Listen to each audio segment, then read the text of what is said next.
project সোণৰ অসমৰ এয়া হ'বলৈ গৈ আছে আমাৰ 4 নম্বৰটো টিউবেল কিন্তু অকল এবাৰ টিউবেলে নবহাওঁ আমি ফিটিং কৰিবলৈ গৈ আছোঁ আমাৰ প্ৰথমটো মটৰ দুদিনমানৰ আগতে আপোনালোকক মই দুগৰাকী আইতা চিনাকি কৰাই দিছিলোঁ তেখেতে ভৰি দুখ পাই আছে আৰু তেখেতে বহু বছৰ ধৰি এনেকৈ বগাই পেলাই ইফালে সিফালে যাবলগীয়া হয় বস্তু ভালমানখিনি লোৱা হৈছে কিন্তু এতিয়া লৈ আছোঁ আমি পকাৰ খুঁটা দেখিছেনে এয়া হৈছে ৰেডিমেড খুঁটা এই খুঁটা আমাৰ গৈছে 3টা তাৰপাছত আহি গ'ল এইফালে টেংকি মটৰ বহাবলৈ বহুতখিনি প্ৰয়োজন হয় বস্তু তো সেই গোটেই বস্তুখিনি লৈ লোৱা হ'ল প্ৰায় বহু ঘণ্টাৰ পাছত আমাৰ যি প্ৰথমটো মটৰ আছিল আমাৰ প্ৰজেক্ট সোণৰ অসমৰ সেয়া সম্পূৰ্ণ হৈ গ'ল এইফালে মটৰ ফিটিং হৈ গ'ল এইফালে টিউবেল আহি গ'ল এইফালে আহি গ'ল আমাৰ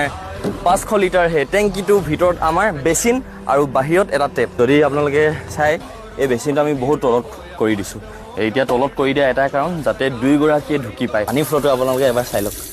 এয়া হৈ গৈছে পানী ফ্ল'টো কিমান ধুনীয়াকৈ আহিছে দেখিছে নাই এখন অঁ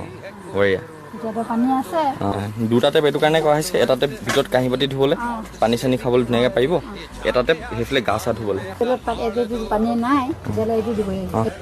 পানী ফুল হৈ গ'লে সিফালে ওলাব অঁ এইটো বন্ধ কৰি দিব অঁ